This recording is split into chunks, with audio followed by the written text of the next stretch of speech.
Pace bene, ada kisah tentang Loli, seorang anak perempuan yang dengan berani memberikan umpatan keras bahkan kasar terhadap ibunya di media sosial sehingga ditonton banyak orang. Saya teringat karena kisah ini pada satu karya yang ditulis oleh Johannes Chrysostomus.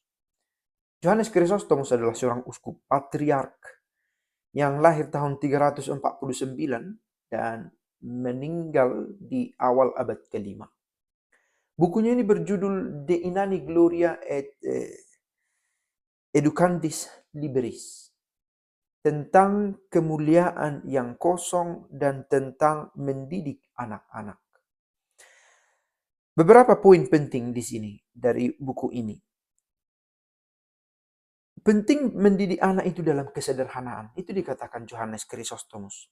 Orang tua sering sekali lebih fokus pada kemegahan dan hiasan luar bagi anak-anak mereka yang sebenarnya menanamkan kesombongan sejak dini. Tanpa bermaksud membuat penilaian secara khusus pada contoh yang saya sebutkan di awal tentang Loli dan ibunya Nikita, teks ini saya pikir berlaku untuk semua orang tua. Maka saya bilang kisah itu mengingatkan saya pada buku ini.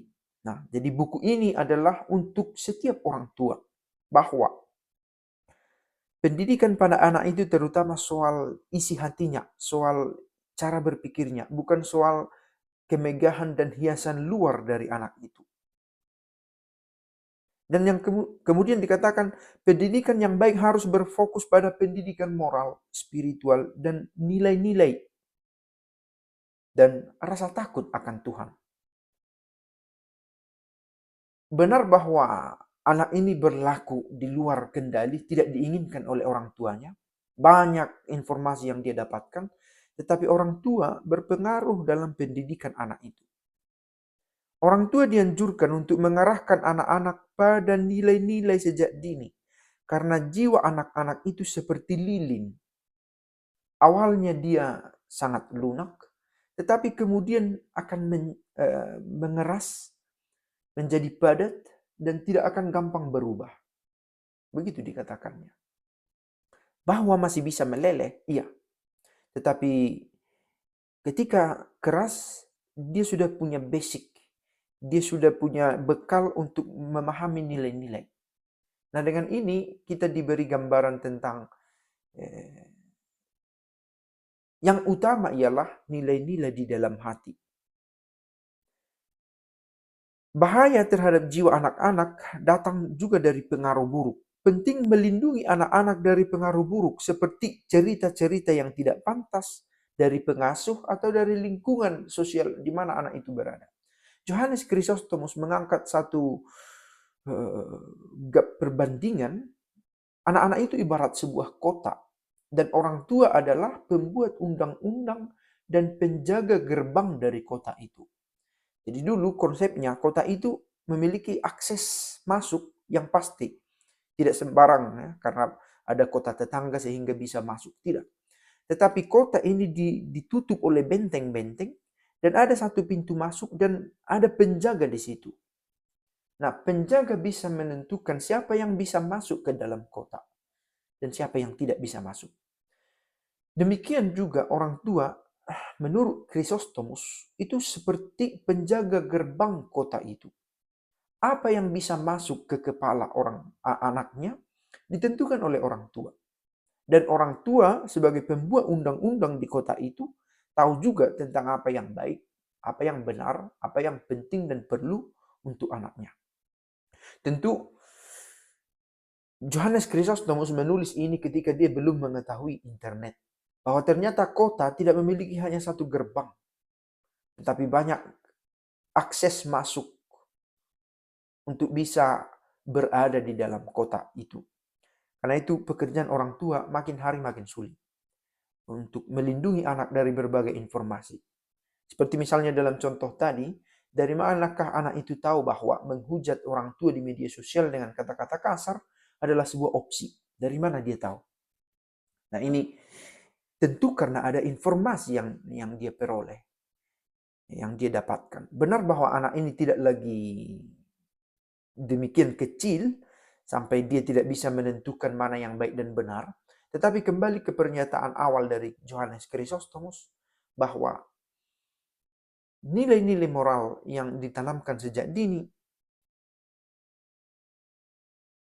itu mengeras dalam diri si anak dan menjadi fondasi dari cara hidupnya.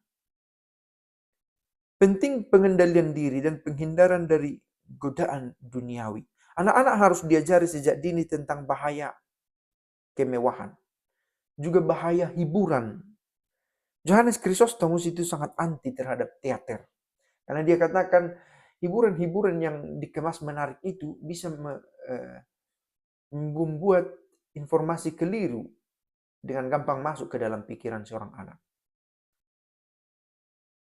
Kebiasaan baik seperti berdoa dan taat kepada Tuhan harus ditanamkan sebagai fondasi kehidupan. Dan penting pengaturan hukum. Hukum yang ketat. Nah, berbicara soal hukum ini, apa dikatakan oleh Johannes Chrysostomus? Saya menemukan catatan bahwa harus dihindari kekerasan yang berlebihan. Pelajarilah segera sebuah hukum. Jangan menjadi kasar kepada siapapun. Jangan memfitnah. Jangan bersumpah. Dan jangan suka bertengkar. Saya pikir ini bisa kena semua dalam hubungan antara anak dan orang tua.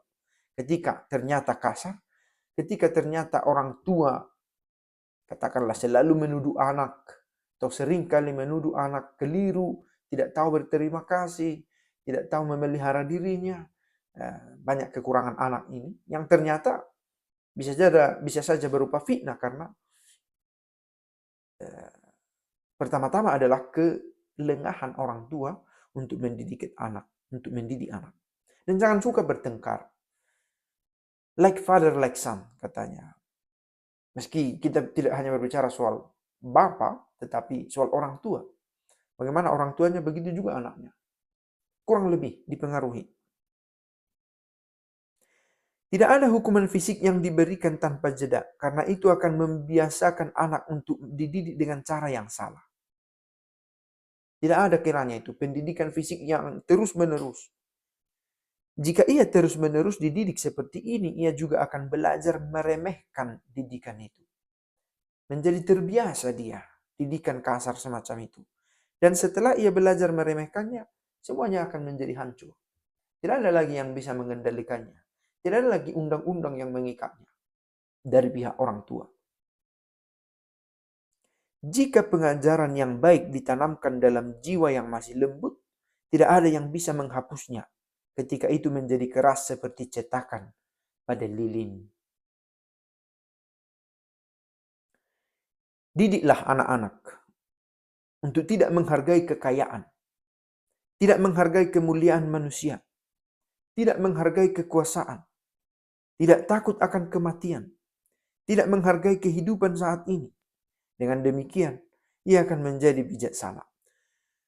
Tidak menghargai di sini adalah untuk tidak menaruh pada posisi paling tinggi nilai-nilai duniawi yang dikatakan oleh Johannes Chrysostomus.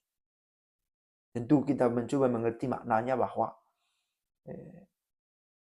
nilai spiritual, nilai moral, nilai rohani itu tadi yang dimaksudkan oleh Chrysostomus yang kiranya mengisi hati anak-anak dan diisi oleh orang tuanya.